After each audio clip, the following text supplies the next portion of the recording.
Señor, continuamos delante de tu presencia y ahora cuando nos disponemos a escuchar tu palabra, a reflexionar sobre ella, te pedimos que nos asistas, que nos ayudes, que nos bendigas por medio de la exposición de tu palabra. Conoces nuestra necesidad, conoces nuestras inquietudes, conoces los problemas y los desafíos que enfrentamos, Señor, en el diario vivir. Pedimos que nos ayudes por medio de tu palabra, que ilumines nuestro entendimiento, que ilumines nuestro corazón, que renueves nuestra fe, que fortalezcas nuestra confianza en ti, que nos ayudes, Señor, para que así podamos tomar decisiones ajustadas a tu voluntad, Señor, que resultarán en bienestar para nuestras vidas y nuestras familias. En el nombre de Cristo Jesús te lo pedimos y en ese nombre te damos las gracias. Amén.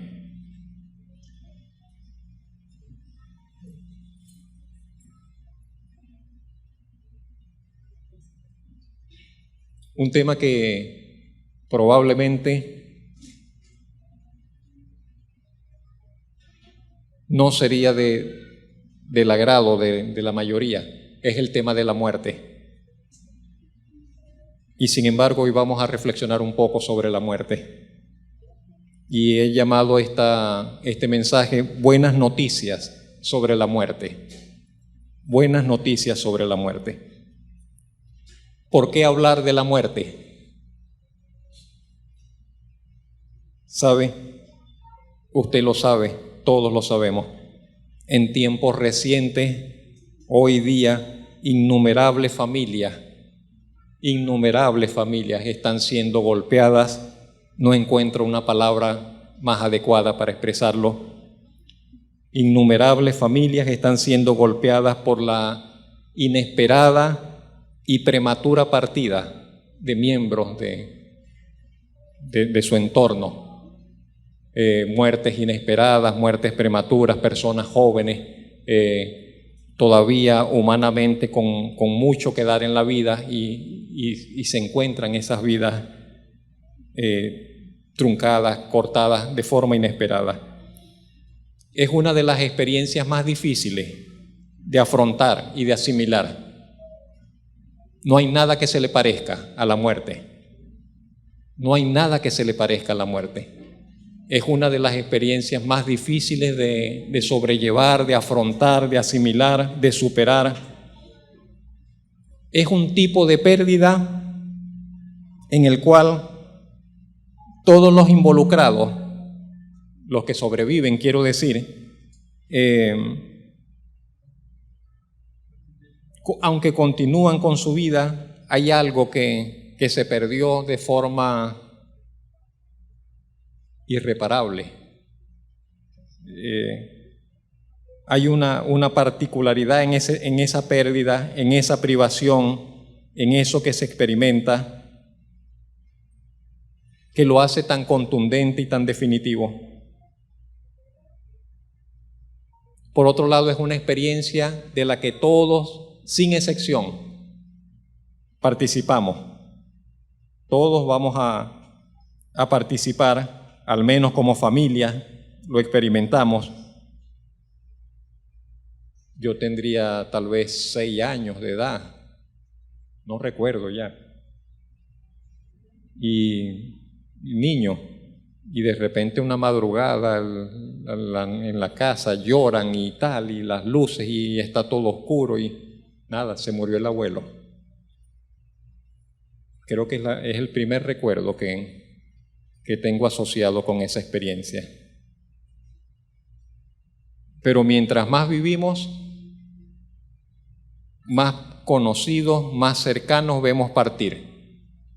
Mientras más larga nuestra vida, más vamos viendo personas que nos van dejando, que van saliendo de nuestro vivir. Y vamos despidiendo, comenzamos a despedir a los abuelos, comenzamos a despedir padres, comenzamos a despedir tíos, comenzamos a despedir hermanos.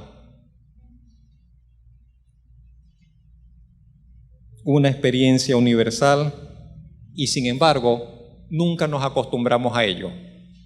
No es que llega un momento y que decimos, no, ya yo estoy acostumbrado a perder. No nos acostumbramos a ello. Por el contrario, nos resulta siempre la muerte algo indeseable, algo que rechazamos. Y solamente en casos de extremo sufrimiento, donde la persona involucrada estaba sufriendo mucho, entonces se percibe la muerte como que un alivio. Descansó y decimos estaba sufriendo demasiado, y casi que nos sentimos aliviados de que la persona que estaba en esa condición, con esos sufrimientos tan intensos, entonces ya descansó, decimos, ya murió y ya. Solamente en casos como esos percibimos la muerte como un descanso, como un alivio, pero del resto siempre no queremos, no la queremos.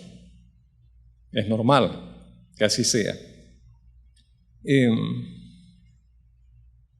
Mi intención en cada oportunidad es hablar sobre el milagro que es la vida. Pero hablar de la vida es también hablar de la muerte. Si vamos a hablar de la vida, tenemos que hablar también de la muerte, aunque sea de forma indirecta. La Biblia es el libro de la vida. La Biblia es el libro de la vida. Y la Biblia tiene innumerables referencias a la muerte. La Biblia, siendo el libro de la vida, habla muy a menudo sobre la muerte, desde las primeras páginas hasta las últimas. Muchas referencias con relación a la muerte. Pensamientos que nos conviene conocer, pensamientos que nos conviene tener presente, pensamientos que nos conviene tener claridad con relación a qué es lo que dice la palabra de Dios con relación a la muerte. Y yo le quiero invitar entonces a que veamos algunos de estos pensamientos que nos presenta la palabra de Dios. En primer lugar, número 1, la muerte es una ineludible realidad. Comencemos por allí. Es obvio, casi que no es necesario decirlo.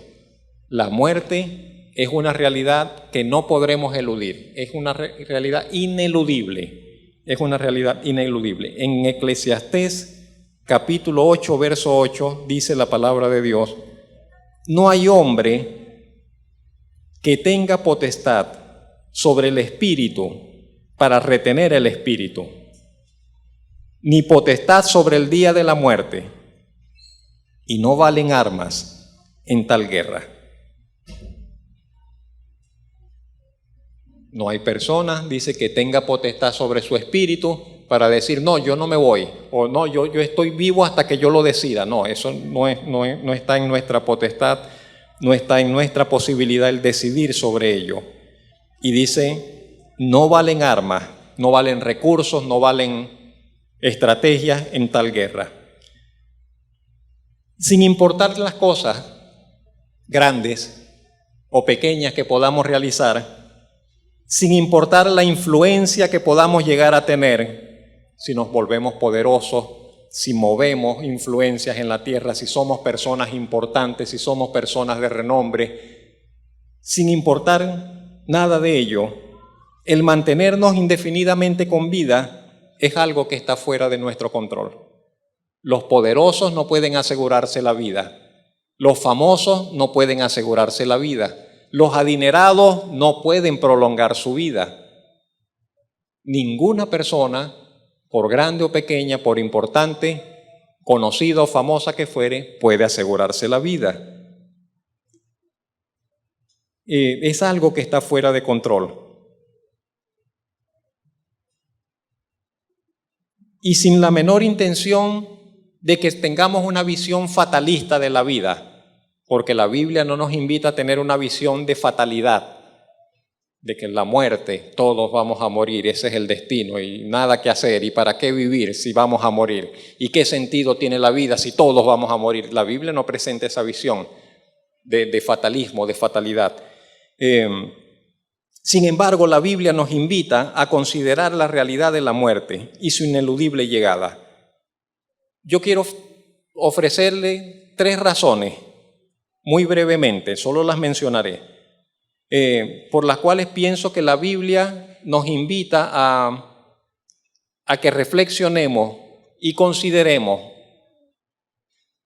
el asunto de la muerte. Primero, ya lo dije, porque es una realidad que tendremos que enfrentar, aunque nos trascienda y sobrepase. Lo entendamos o no lo entendamos, todas las implicaciones de la muerte, por qué tenemos que morir, dónde se originó la muerte, qué hay más allá de la muerte, qué sentido tiene, si comprendo o no comprendo por qué tengo que morir o por qué mueren mis personas cercanas. Más allá de todo eso, la muerte es una realidad que nos toca, la entendamos o no la entendamos. Por ello tenemos que acercarnos allí. En segundo lugar, porque hay un dictamen de Dios asociado con la muerte. Hay algo que Dios va a hacer con cada persona una vez que la persona muere. Hay un dictamen de Dios asociado con la muerte. Dios va a hacer algo con cada ser humano después que esta persona muera. Por eso tenemos que pensar sobre ese hecho. En segundo lugar. En tercer lugar, porque con todo y que la muerte es algo de lo cual no podemos escapar, sin embargo, Dios ha provisto una salida. Dios ha provisto una salida para la muerte, una salida inmerecida, una salida que está escondida en una promesa de resurrección. Dios ha prometido una salida y la ha escondido en una promesa de resurrección que está disponible para todos los que dan oído a la palabra del Evangelio y depositan su confianza en el valor de la muerte sacrificial de Jesús para perdón de sus pecados y salvación de sus almas. Entonces, en tercer lugar, por eso tenemos que pensar sobre la muerte y reflexionar sobre ello y ver qué es lo que Dios ha prometido y cómo se puede tener acceso a esa promesa que Dios ha hecho y cómo aplica, para quién vale esa promesa, quién se puede hacer dueño, acreedor de esa promesa. Por eso tenemos que pensar sobre esos asuntos.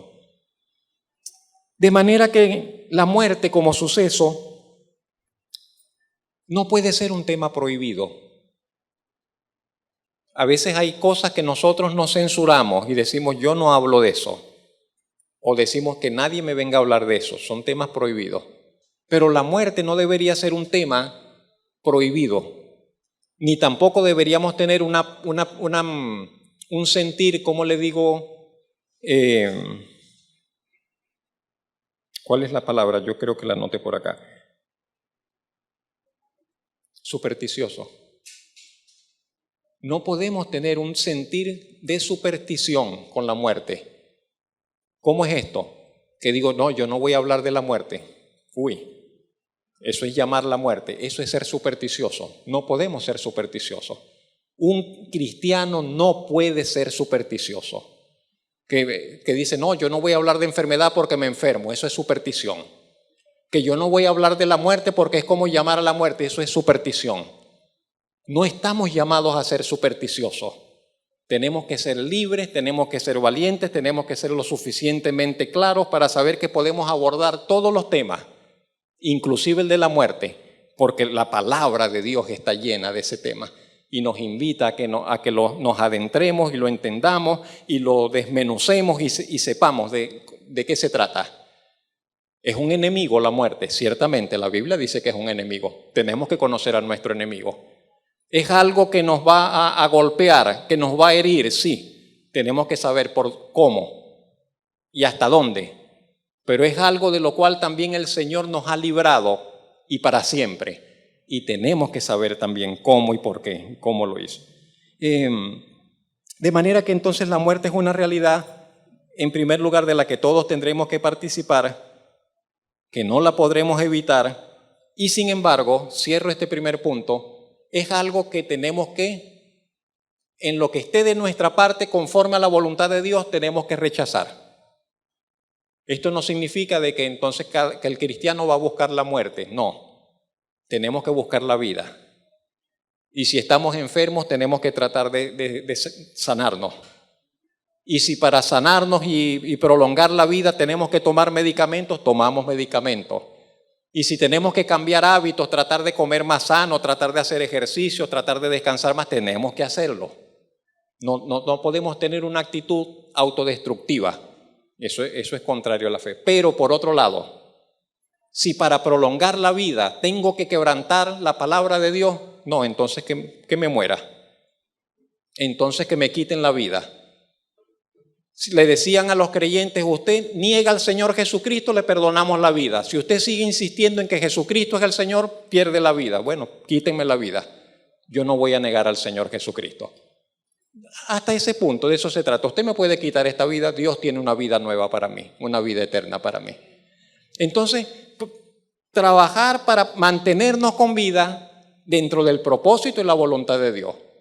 Si yo tengo que robar para mantenerme vivo, que me muera. Si yo tengo que matar a otro para asesinar a otro para yo mantenerme vivo, entonces no, hasta ahí llego. ¿Sí me explico? Perdonen los ejemplos tan toscos, tan torpes, pero ajá. En segundo lugar, la muerte es una realidad, nos afecta a todos, no podemos escapar de ella. La pregunta en segundo lugar es, ¿cómo se originó la muerte? ¿De dónde provino la muerte? Si Dios hace todas las cosas perfectas, ¿por qué nosotros estamos padeciendo la muerte? ¿Por qué el ser humano que está hecho a imagen y semejanza de Dios tiene que morir? ¿De dónde surgió ese problema? La Biblia dice en Romanos 5:12, el pecado entró en el mundo por un hombre. Y por el pecado, dice, entró la muerte. Y así fue como la muerte pasó a todos los hombres. Esa cita es muy reveladora. Porque entonces esa cita nos dice que la muerte está asociada con el pecado. La muerte está asociada con el pecado. Entró al mundo, entró a la especie humana a través del pecado.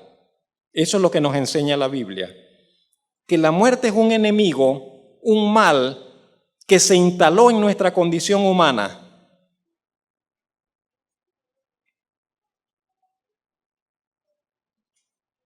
No es el resultado de un defecto. La muerte no es el resultado de un defecto de la condición humana. La muerte tampoco es el resultado natural del proceso de envejecimiento, aunque así en apariencia se vea. La Biblia expresa con claridad, con absoluta claridad, que la muerte como experiencia está vinculada al pecado. Si no hubiese entrado el pecado en la experiencia humana, no habría muerte. ¿Sí lo ve? Si el ser humano no hubiese pecado contra Dios, no habría muerte. Pero cuando el ser humano pecó contra Dios, entonces el pecado le abrió la puerta a la muerte. Y tan unida está la muerte en su origen al pecado, que su entrada a la experiencia humana vino como consecuencia del pecado de Adán y Eva, los progenitores. La Biblia lo dijo así desde el principio, desde el libro de Génesis, y no cambió de opinión. A lo largo de la Biblia lo mantuvo. Y aún hasta el final y en los evangelios y hasta los últimos libros del Nuevo Testamento se mantuvo. No fue algo que se le ocurrió a los antiguos y dijeron eso y luego la Biblia presenta otra opción. No, Moisés dijo aquello, pero eso no era así. No, se mantuvo la tesis.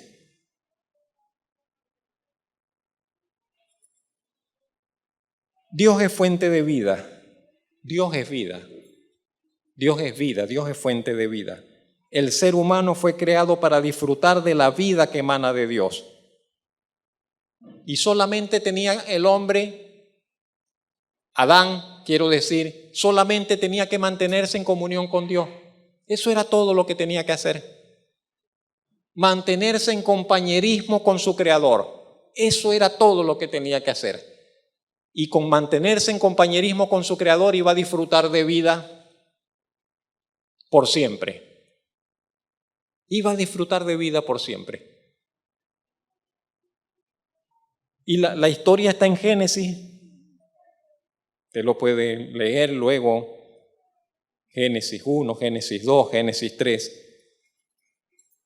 En los primeros relatos del Génesis. Pero cuando el hombre y la mujer deciden darle la espalda a Dios, deciden darle la espalda a su Creador y optan por desobedecer, rechazando, desconociendo la autoridad de Dios sobre sus vidas, la autoridad del Creador sobre sus vidas, porque eso fue lo que hicieron. Cuando comieron del fruto del árbol que Dios les dijo que no comiesen de él, porque el día que comiesen de él ciertamente morirían, ellos le dieron la espalda al Creador, desobedecieron, se rebelaron. Dios dijo eso, pero nosotros no le vamos a hacer caso. Nosotros vamos a hacer las cosas a nuestra manera. Entonces, cuando ellos optaron por esa actitud, se estaban separando por voluntad propia de la vida misma. Le estaban dando la espalda a Dios, pero al darle la espalda a Dios le están dando la espalda a la fuente de la vida. Al darle la espalda al Creador le están dando la espalda al autor de la vida. ¿Y qué queda entonces para ellos si le dan la espalda a la vida? Muerte. Muerte. Si le dan la espalda a la luz, lo que queda es oscuridad, tiniebla. Si le dan la espalda al Dios de la vida, lo que queda es muerte. No hay otra cosa. Lo que queda es muerte. Le dieron la espalda a Dios, nuestros padres, los cabezas de raza, los padres de la humanidad, y al darle la espalda a Dios, entonces quedaron en muerte. Se separaron por voluntad propia de la vida. Y en el mismo instante, y esto es importante también que lo tengamos, que lo notemos, en el mismo instante que ellos le dieron la espalda a Dios, en ese mismo instante murieron. En el mismo instante en que ellos quebrantaron el mandamiento de Dios y extendieron su mano para tomar del fruto prohibido, en ese momento murieron. Cuando ellos comieron del fruto, consumaron su acción, en ese momento murieron. En ese momento la muerte se apoderó de ellos. Y aunque ellos no lo sabían, así fue. Como un contagio, como un virus. Y no se dieron cuenta, pero ya estaban contagiados, ya estaban contaminados con un virus mortal, la muerte.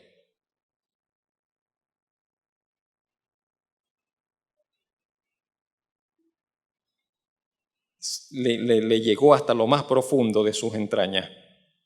Un mal de doble naturaleza, la muerte. La muerte es un mal doble,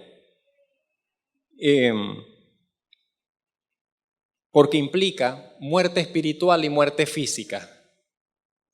La muerte, a la luz de las Escrituras y a la luz de lo que ellos experimentaron, fue una muerte doble. Muerte espiritual y muerte física. Alguien dirá, no, pero ellos comieron y siguieron vivos. Físicamente sí, pero espiritualmente ya estaban muertos. Espiritualmente ya estaban muertos. Murieron espiritualmente. La luz, la posibilidad de ver a Dios, de ver el rostro de Dios, pereció. Y por eso que nosotros vemos que inmediatamente la Biblia nos dice, cuando ellos escucharon la voz de Dios, lo que sintieron fue terror y se fueron a esconder. Tenían miedo ahora de la presencia de Dios. No podían escuchar la voz de Dios como antes. Y la muerte física ya solamente era cuestión de tiempo, de años. Se iba a manifestar y les iba a alcanzar también.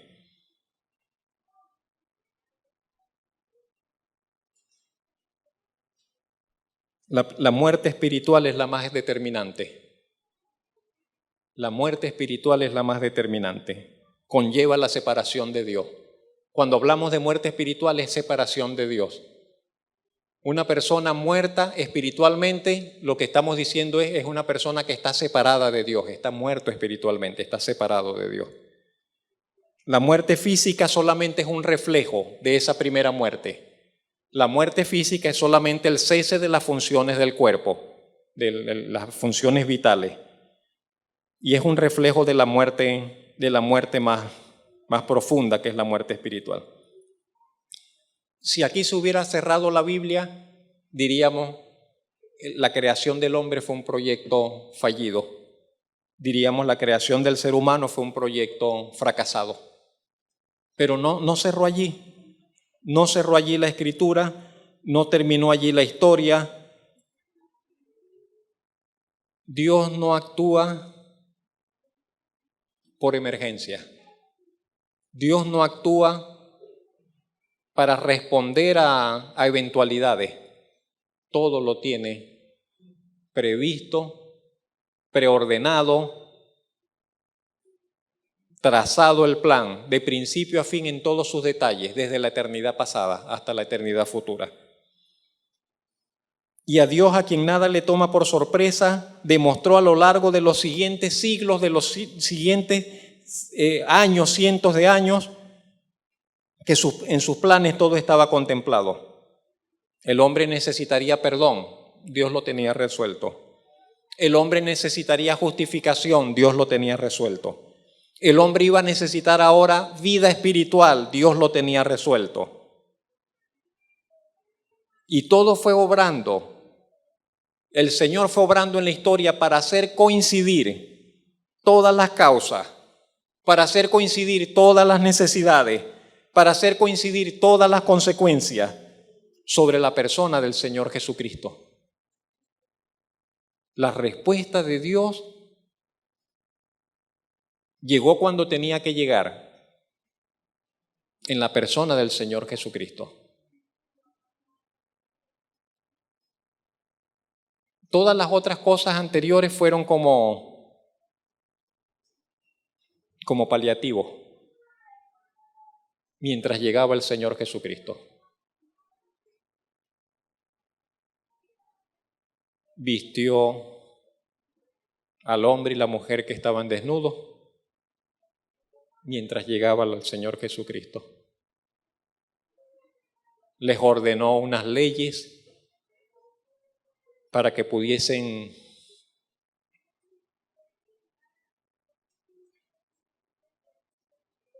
solucionar temporalmente sus problemas de la maldad y del pecado, con los sacrificios de las ovejas, con los sacrificios de los machos cabríos, temporalmente, mientras llegaba el Señor Jesucristo. Les dio leyes, les dio mandamientos, mientras llegaba el Señor Jesucristo. Hizo un pacto y lo ratificó en aquel monte mientras llegaba el Señor Jesucristo. Pero una vez que llegó el Señor Jesucristo, todo llegó ahí, todo convergió en Él. Y en el Señor Jesucristo se cumplieron las promesas, y en el Señor Jesucristo se cargaron los pecados de toda la humanidad. Y en el Señor Jesucristo se hizo posible la justificación y el perdón para todos los involucrados, para toda la humanidad. Y en el Señor Jesucristo se hizo posible que la vida estuviese disponible para toda la raza, para todos los que creyeron, para todos los que creyeron en el pasado antes del Señor Jesucristo, para todos los que creían en ese momento en el tiempo presente y para todos los que habrían de creer después, donde entramos nosotros. Y si el Señor no regresa aún, donde entrarán nuestros hijos, nuestros nietos, las generaciones siguientes. ¿Qué relación tuvo la muerte del Señor Jesucristo? La muerte y resurrección del Señor Jesucristo, en tercer lugar, con la muerte.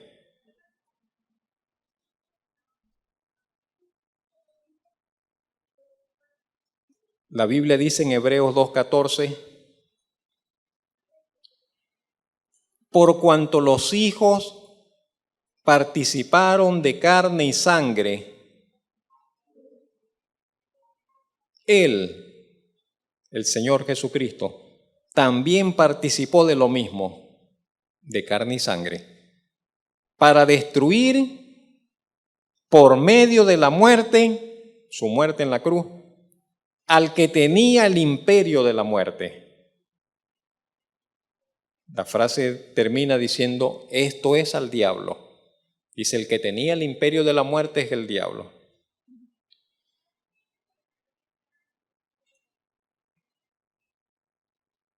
El Señor Jesucristo, quien también es Dios sobre todas las cosas, se presentó como hombre sobre esta tierra. Se presentó con la apariencia de un simple mortal, cual un hijo cualquiera de Adán. Se vistió de carne y de sangre para poder realizar una intervención en la médula misma del problema que originó el pecado y la muerte. Si nosotros hablásemos en términos así como pragmáticos, como que, ¿a qué vino el Señor? Vino a arreglar el problema de la muerte. ¿A qué vino el Señor? ¿Por qué se encarnó? Vino a solucionar el problema de la entrada del pecado y de la muerte. Ese problema tan viejo de allá desde el Edén, ese mismo problema vino el Señor Jesucristo a solucionar, a ponerle fin al problema del pecado y de la muerte. Se presentó para librar una batalla en un espacio donde el diablo mismo había establecido su imperio. Eso dice la Biblia en ese texto, que Satanás tenía un imperio con la muerte, que él dominaba el imperio de la muerte, y el Señor Jesucristo se presentó para destruir ese imperio de muerte, para destruir el imperio que el diablo mantenía sobre la humanidad por medio de la opresión, por medio del temor, dice el otro texto bíblico, y por medio de la muerte. Y esto es sumamente importante, porque el Señor Jesucristo consiguió lo que vino a buscar. Algunos piensan que al Señor Jesucristo tenía unos planes y le salieron mal, y por eso terminó crucificado. No fue así en absoluto. Él vino a hacer lo que hizo y consiguió lo que buscaba y tuvo éxito en lo que se había propuesto. Él vino a entregar su vida, como dice la Escritura, a dar su vida en rescate por mucho. Él dijo, nadie me quita la vida, yo mismo la pongo. Tengo poder para ponerla y tengo poder para volverla a tomar, porque ese mandamiento recibí de mi Padre. Eso dijo el Señor Jesucristo. Entonces su muerte fue planificada, su muerte fue intencional, su sacrificio fue buscado. Él dice, para esto vengo. Había un tiempo oportuno, un tiempo específico para ello. Parecía que antes de tiempo lo iban a matar y él se escabullía. Él le decía, no ha llegado mi hora. Aunque ustedes crean, pero no ha llegado mi hora. Pero cuando llegó la hora, entonces dijo, Padre, ha llegado la hora. Glorifica ahora a tu Hijo para que también tu Hijo te glorifique a ti. Etcétera, etcétera. Juan 17.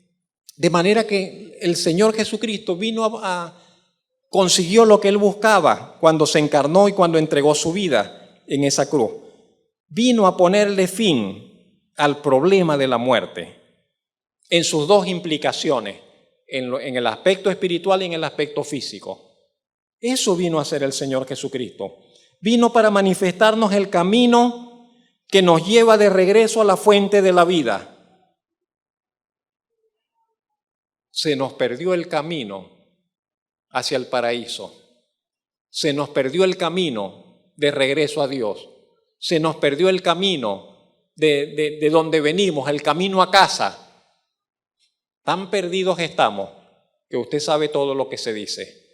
Que si venimos del mono, que si venimos de extraterrestres, que si venimos de no sé qué, que simplemente estamos acá por casualidad, que no hay nada que buscar hacia el pasado, etc. Tan perdidos estamos. Y el Señor Jesucristo vino a recordarnos el camino, a mostrarnos el camino de regreso a la fuente original, a la fuente de la vida. Vino para sentar las bases que hacen posible que hoy nosotros, casi 2000 años después, podamos tener la oportunidad de reconciliarnos con Dios. Tenemos la oportunidad de reconciliarnos con Dios. No que nos reconcilió, en un sentido sí, pero no en el sentido de que nos reconcilió a todos sin tomar en cuenta nuestra voluntad. Vino a ser posible la reconciliación para todos, pero ahora cada quien, cada uno en particular tendrá que apegarse, tendrá que acercarse, tendrá que evaluar, tendrá que tomar su decisión.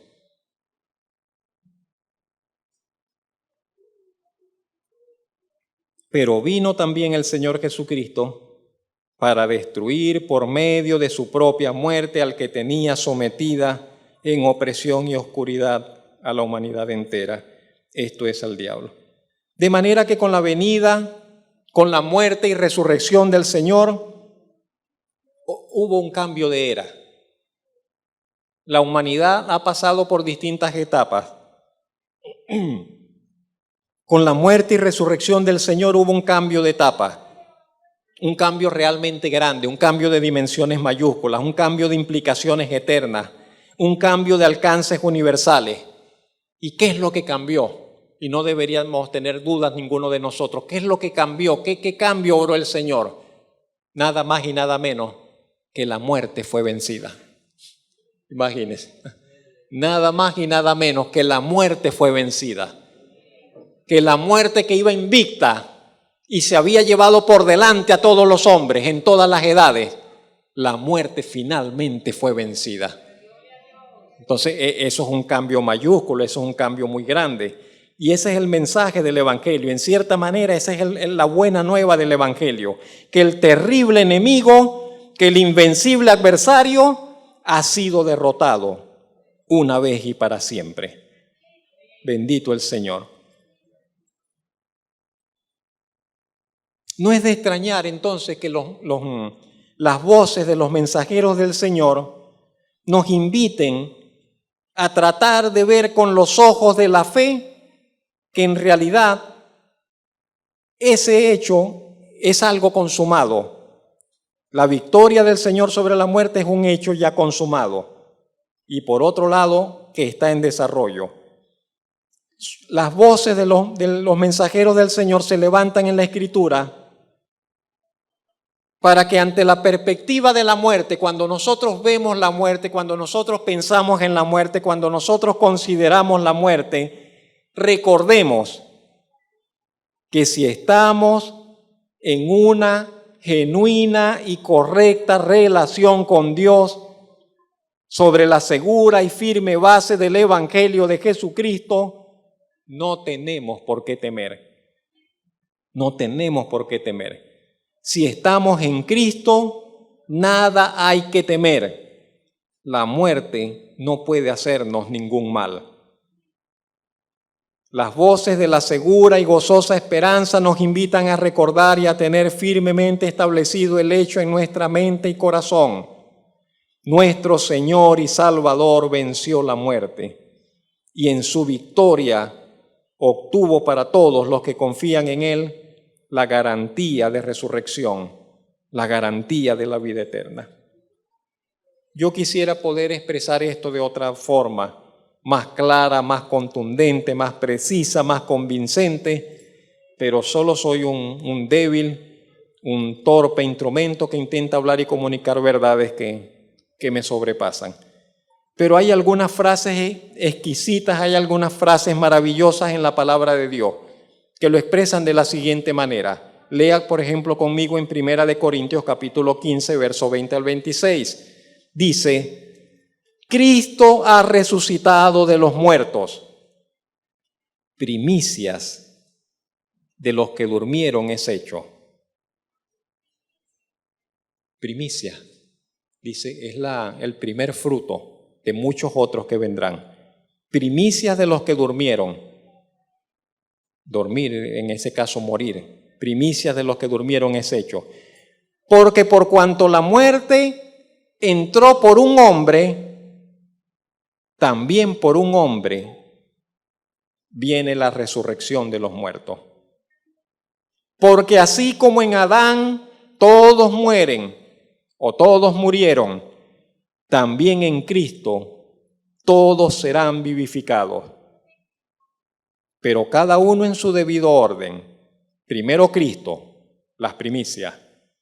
Después los que son de Cristo en su venida.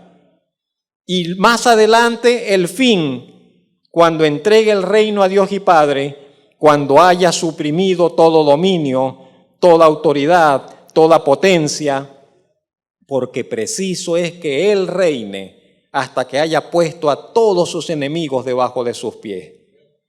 Y el último enemigo que será destruido es la muerte. Gloria a Dios. Bendito el Señor. El Señor Jesucristo dijo, y con eso cierro este tercer punto, en Apocalipsis 1, 17 al 18, yo soy el primero y el último, y el que vivo y estuve muerto, mas he aquí que vivo por los siglos de los siglos. Amén. Y tengo las llaves de la muerte y del infierno. Bendito su nombre. En cuarto lugar, nos podemos preguntar, ¿qué sucede con los cristianos que mueren? ¿Qué sucede cuando un creyente muere? ¿Qué pasa con un creyente que muere? El apóstol Pablo escribió en Primera de Tesalonicenses capítulo 4. Tampoco queremos, hermanos, que ignoréis acerca de los que duermen,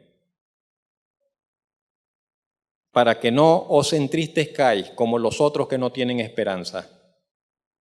Porque si creemos que Jesús murió y resucitó, así también traerá Dios con Jesús a los que durmieron en él. Por lo cual os decimos esto en palabra del Señor, que nosotros que vivimos, que habremos quedado hasta la venida del Señor, no precederemos a los que durmieron. Porque el Señor mismo con voz de mando, con voz de arcángel, con trompeta de Dios, descenderá del cielo. Y los muertos en Cristo resucitarán primero. Y después nosotros, los que vivimos, los que hayamos quedado, seremos arrebatados juntamente con ellos en las nubes para recibir al Señor en el aire. Y así estaremos siempre con el Señor. Por lo tanto, alentaos los unos a los otros con estas palabras. Los que duermen es una expresión que usa la Biblia para referirse a los que han muerto en fe. De las personas que tienen una relación de fe con el Señor y mueren, la Biblia acostumbra a decir, duermen. A veces se usa para todos, creyentes y no creyentes. Por ejemplo, en Daniel capítulo 12, verso 2, se dice de que despertará el Señor del polvo, a unos para vida eterna y a otros para confusión perpetua, para mal, pues. Entonces se aplica para todo. Pero este pasaje de Tesalonicense nos invita a sostener la esperanza del reencuentro. Las personas que mueren en el Señor duermen y esperan la resurrección, el despertar de la resurrección. Y le volveremos a ver, nos volveremos a encontrar, nos volveremos a reunir. Tal es la claridad que usa la Escritura, que dice, como sucedió con Jesucristo, así sucederá con ellos. El apóstol Pablo en 1 Corintios 15 le diría a los hermanos, ¿por qué algunos piensan que no hay resurrección? Hay resurrección. ¿Por qué algunos dicen que los muertos no resucitan? Y Pablo dice, si los muertos no resucitaran, Cristo no hubiera resucitado. La realidad es que los muertos van a resucitar. Eso es que, pero es que nosotros diríamos, eso es más seguro que dar un tiro al piso. Los muertos van a resucitar. Y la evidencia es que el Señor Jesucristo resucitó. Y Él es la primicia, Él es el primer fruto. Y así después de la primicia vendrán en multitud incontables de resurrecciones. Multitud de resurrecciones. Solamente el Señor Jesucristo la primera y luego vendrán, pero por millones. El apóstol Pablo dice, es como una semilla. Es como una semilla. Usted tiene una semilla y usted la siembra y esa semilla tiene que morirse, pero una vez que esa semilla cae en tierra y se muere y se abre, brota la vida. Dice, así es la resurrección, dice el apóstol Pablo. El cuerpo es como esa semilla. Se siembra en debilidad, se siembra en dolor, se siembra allí en muerte, pero va a salir la vida, va a resucitar en glorioso, va a resucitar en poder, va a resucitar en vida. De eso se trata. El pasaje entonces nos invita a eso. Pablo es sumamente claro en detalle de cómo, de cuándo ocurrirá la resurrección de los creyentes. La resurrección no va a suceder de manera desordenada, en ninguna parte. Si usted le dice, no, que por allá resucitó uno, no crea eso, no crea esos cuentos. La resurrección sucederá en un momento específico y no es que van a resucitar unos y luego otros, no, van a resucitar todos al mismo tiempo. Es lo que el apóstol Pablo dice. Y en un momento específico, cuando el Señor Jesucristo se acerque, el apóstol Pablo dice, esto se los digo en palabra del Señor. La resurrección de los creyentes será un evento masivo que ocurrirá en un instante puntual antes del regreso del Señor Jesucristo a la tierra, antes de la llamada segunda venida, porque habrá una segunda venida del Señor Jesucristo. Hay creyentes extraños en estos tiempos que piensan que el Señor Jesucristo no va a regresar. La Biblia es sumamente clara. El Nuevo Testamento es sumamente claro en ese sentido. El Señor Jesucristo regresará. El Señor Jesucristo volverá a la tierra. Y todo ojo le verá. Y todo ojo le verá. En su segunda venida. Un evento en el cual todos los creyentes que hayan muerto, dice, serán despertados del polvo de la tierra y serán reunidos con el Señor Jesucristo. En 1 Corintios 15:52, el mismo apóstol Pablo dice que resucitarán con cuerpos incorruptibles. Este cuerpo nuestro de ahora es corruptible, susceptible de deterioro, susceptible de desgaste, y una vez que cesan las funciones vitales, usted sabe, el cuerpo se descompone totalmente. Y solo es cuestión de tiempo para que se vuelva polvo. Se volverá polvo. Pero el cuerpo glorificado, el cuerpo nuevo, el cuerpo resucitado, dice la Biblia, dice el apóstol Pablo por el Espíritu Santo, será un cuerpo incorruptible. Un cuerpo incorruptible, dice, semejante al cuerpo de la gloria del Señor. Un cuerpo glorioso, un cuerpo que no estará sujeto a deterioro, que no estará sujeto a cansancio, que no estará sujeto a enfermedad, que no estará sujeto a muerte, que no estará sujeto a desgaste. Un cuerpo incorruptible, semejante al cuerpo glorioso del Señor, como lo dice en Filipenses 3:21. Pero mientras llega el momento de la resurrección, ¿qué están haciendo los cristianos muertos? ¿Qué están haciendo los cristianos que han partido de esta tierra? No tenemos tantos detalles en la Biblia con relación a eso. Algunas cosas solamente. Por ejemplo, se nos dice en 2 Corintios 5, del 6 al 8, que ellos están en presencia del Señor. No que están dormidos en algún lugar, inconscientes, sin conciencia, sin entendimiento de nada, no. Entendemos, el apóstol Pablo dice, ellos están presentes al Señor, ven el rostro del Señor, presentes al Señor. ¿Qué hace un cristiano? ¿Qué sucede con un cristiano cuando parte de esta tierra? Se presenta ante el tribunal de Cristo. Cuando el cristiano parte de esta tierra pasa a hacerse presente en el tribunal de Cristo. No para que se determine su salvación, ya Él es salvo. Desde que sale de esta tierra, desde que recibió al Señor Jesucristo como Salvador, ya es salvo. Pero se presenta al tribunal de Cristo para que su servicio para con Dios sea recompensado, para que se determine cuánta recompensa le toca. Mucha, más o menos, poca, o inclusive se salvaste, pero y nada más, salvo por fuego. Que no sea esa la realidad de ninguno de nosotros, que podamos llevar mucho fruto para el Señor. En Apocalipsis 14:13 se nos dice que ellos descansan, que los que se presentan al Señor, parten de esta tierra, descansan de sus obras y están en presencia del Señor y están descansando ya de sus labores. Por otro lado, en Apocalipsis 6 del 10 al 11, podemos entender que los que parten y están en presencia del Señor están esperando por el cumplimiento de los demás propósitos de Dios. Están allá, pero están esperando la resurrección acá. Y cuando ellos vengan entonces con el Señor, vienen a recibir su cuerpo glorificado, que todavía no lo tienen. Está solamente el espíritu allá con el Señor y el cuerpo glorificado todavía no lo tienen, porque no ha ocurrido todavía la resurrección. Hay un pasaje que nos presenta un cuadro magnífico de estos eventos. Primera de Corintios capítulo 15, verso 51. Con esto cerramos este punto. El apóstol Pablo dice: he aquí, les digo un misterio. Os digo un misterio. No todos dormiremos. Es decir, no todos vamos a estar muertos, pero todos seremos transformados.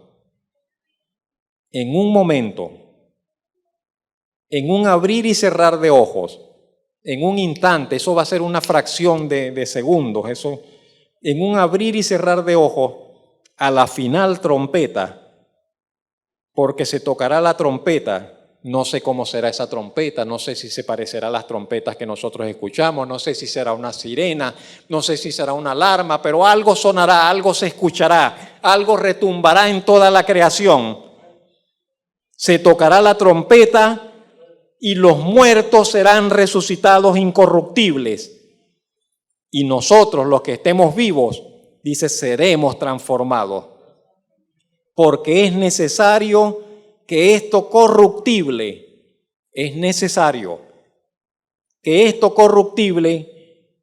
se vista de incorrupción y que esto mortal, que es nuestro cuerpo, se vista de inmortalidad. Y cuando esto corruptible se haya vestido de incorrupción y cuando esto mortal se haya vestido de inmortalidad, entonces se cumplirá la palabra escrita: sorbida fue la muerte en victoria. Se acabó la muerte para siempre. ¡Aleluya! Gloria al Señor.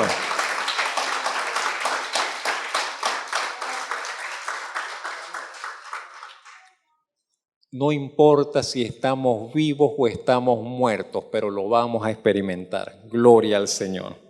Gloria al Señor. En quinto y último lugar,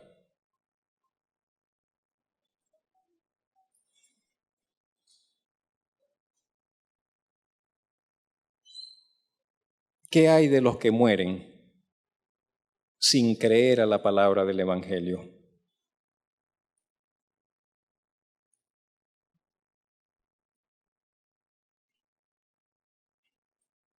Con el mayor de los respetos, intentaré expresar algunas palabras sobre este solemne tema.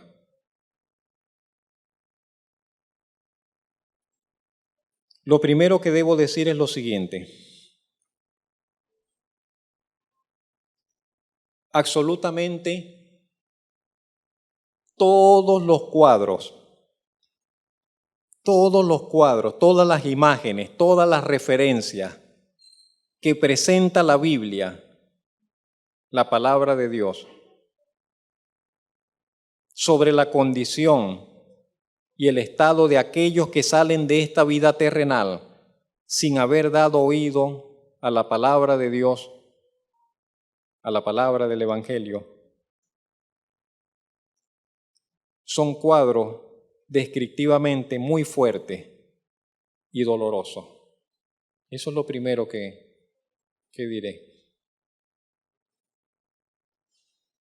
Los cuadros, las imágenes, las referencias, las descripciones que presenta la Biblia para las personas que parten de esta tierra sin haberse reconciliado con Dios, sin haber reconocido la autoridad de Dios sobre sus vidas, son cuadros muy fuertes. Son cuadros muy fuertes, muy fuertes. Lo segundo que quiero mencionar es que esas descripciones, sea que las tomemos literalmente, que pensemos que son descripciones literales, o sea que pensemos que son descripciones simbólicas de una realidad, sea cual sea nuestra posición, hasta donde esas palabras pueden expresar contenidos, pueden expresar realidades, son palabras, repito, sumamente fuertes. Y fueron pronunciadas, muchas de ellas, y enseñadas por nada más y nada menos que el Señor Jesucristo mismo. No fueron inventos de líderes de la iglesia, no fueron palabras de obispos, no fueron palabras de pastores, no fueron palabras de escritores, fueron palabras del Señor Jesucristo. Fueron palabras del Señor Jesucristo. Y en tercer lugar, quiero expresar que las descripciones en la Biblia con relación a eso no son dadas para satisfacer la curiosidad, no son dadas como algo de interés para lo cual inventar cosas, tampoco son dadas para que se use como un elemento especulativo, manipulativo, para hacer fines de proselitismo religioso.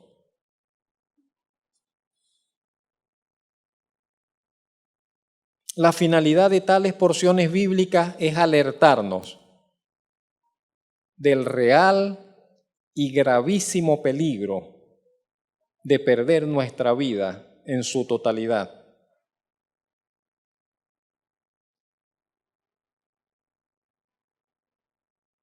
¿Sabe que podemos estar en esta vida perdidos a medias? La gente que no reconoce a Dios, las personas que no reconocen a Dios, están perdidos porque viven de espaldas a Dios, pero están perdidos a medias, porque a pesar de que están perdidos, sin embargo, disfrutan de la bondad de Dios.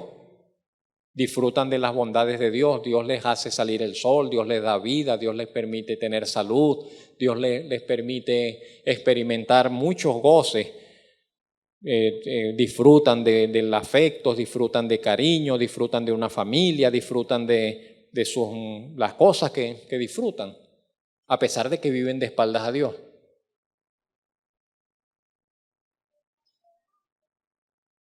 Pero la Biblia presenta entonces que al salir de esta tierra, si no tuvimos la humildad, si no tuvimos la sencillez, si no tuvimos la sensibilidad de reconocer al Señor sobre nuestras vidas, nos perderemos totalmente. Y ninguna de esas bondades que acá tuvimos, allá las vamos a tener. Allá no hay nada. Del otro lado no hay nada de eso. Del otro lado no hay un rayo de esperanza. Del otro lado no hay un atisbo de afecto, de humildad, de bondad. Del otro lado no hay nada. Del otro lado hay una ausencia muy terrible. Separación total de Dios. Nada, nada, nada, nada, nada.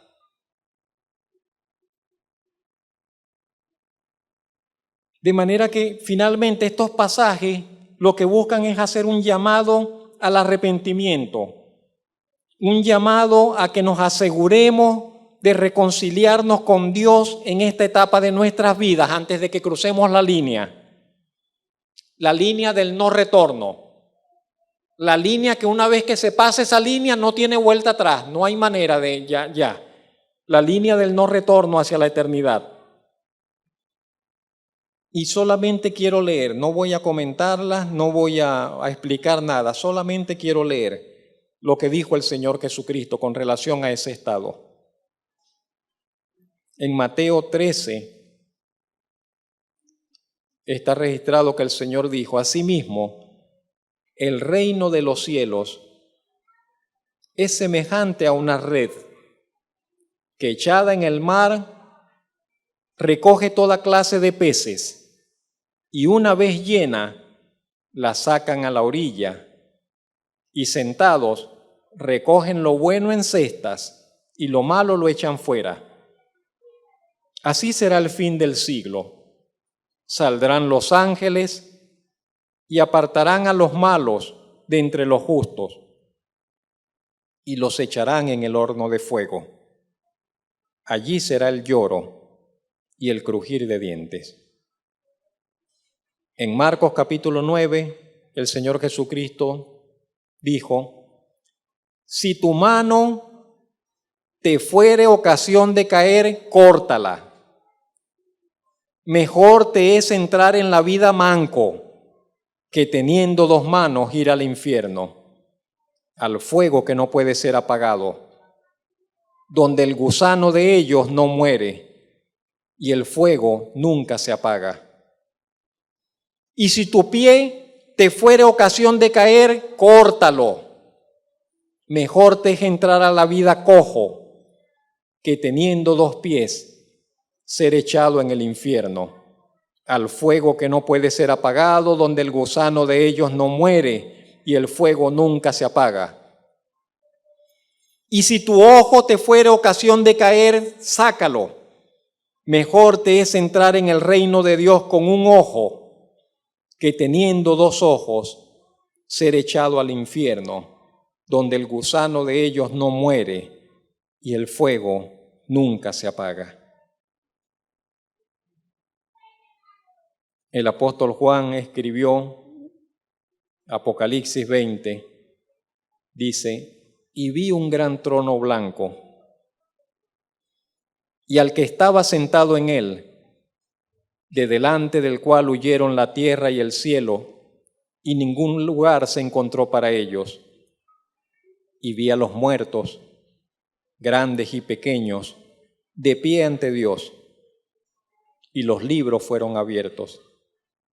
Y otro libro fue abierto, el cual es el libro de la vida, y fueron juzgados los muertos por las cosas que estaban escritas en los libros, según sus obras. Y el mar entregó los muertos que había en él, y la muerte y el Hades entregaron los muertos que habían en ellos, y fueron juzgados cada uno según sus obras. Y la muerte y el Hades fueron lanzados al lago de fuego. Esta es la muerte segunda. Y el que no se halló inscrito en el libro de la vida fue lanzado al lago de fuego. Solo me resta por expresar que la muerte, para todos aquellos que por la decisión de reconocer a Jesucristo como su Señor y Salvador, se deciden a cultivar una relación con Dios basada en la palabra del Evangelio, para esas personas la muerte deja de ser una tragedia y viene a ser la puerta de entrada a la vida grande, a la vida plena, a la vida eterna, que Dios el Padre ha prometido y tiene reservada para todos aquellos que le honran y le han confiado sus almas. La muerte viene pues a ser un mal menor, una pequeña y necesaria incomodidad por la que nos abrimos paso a la verdadera vida que nos espera en Dios. Y aunque salgamos de esta tierra con lágrimas, con ciertos dolores, con ciertas tristezas en nuestros corazones, solamente estaremos dejando atrás una etapa de nuestra vida. Apocalipsis 21:4 dice: enjugará Dios toda lágrima de los ojos de ellos, y ya no habrá muerte, ni habrá más llanto, ni clamor, ni dolor, porque las primeras cosas pasaron. Bendito Señor y Dios, te damos gracias porque nos creaste para la vida. Te damos gracias porque cuando estábamos muertos en nuestros pecados, en nuestras faltas, en nuestro alejamiento, enviaste al Señor Jesucristo para que viniera a buscarnos, para que viniese a salvarnos, y nos diste vida por medio de Él. Te damos gracias, bendito Padre Celestial, que por su muerte y resurrección nosotros hemos sido vivificados, perdonados, salvados, y nos has prometido, Señor, una resurrección semejante a la del Señor, a la de nuestro Señor y Salvador. Te damos gracias porque en medio de toda la oscuridad con la que solemos ver, Señor, la muerte, nos parece siempre una tragedia, Señor. Te damos gracias porque, sin embargo, por la promesa del Evangelio, entendemos, Señor, que allí está escondida, Señor, una semilla, Señor, de vida y de resurrección. Te damos gracias porque el aguijón de la muerte, su ponzoña de dolor, ha sido quebrada. Te damos gracias, bendito Señor y Salvador, porque has hecho lo que te propusiste hacer: visitarnos y traernos, Señor, medicina de lo alto, traer, Señor, a nuestras vidas una palabra de vida, traer a nuestras vidas una promesa de vida, traer a nuestro vivir una promesa segura de resurrección. Te damos gracias, bendito Dios, porque lo que hoy vemos no es el todo, solamente, Señor, es una etapa de la cual, Señor, saldremos para ir a la vida plena, a la vida grande, a la vida gloriosa que nos tienes reservada. Te damos gracias, bendito Señor, porque en medio de nuestra debilidad, en medio de nuestra necesidad, nos sostienes, nos ayudas, nos has dado lo necesario para tener esperanza,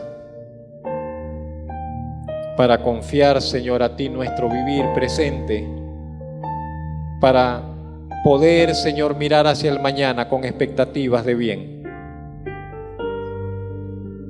Te alabamos por la victoria de nuestro Señor Jesucristo. Te agradecemos, bendito Dios, por estar presente, Señor, en nuestras vidas.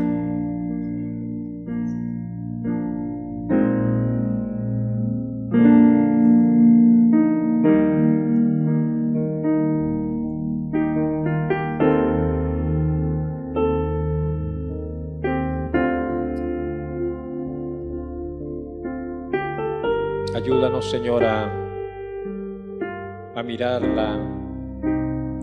la realidad de esta experiencia a través, Señor, del cristal de tu palabra, del cristal de tus propósitos, del cristal de tu voluntad. Te damos gracias, Señor, en esta mañana en Cristo Jesús. Amén. Y amén.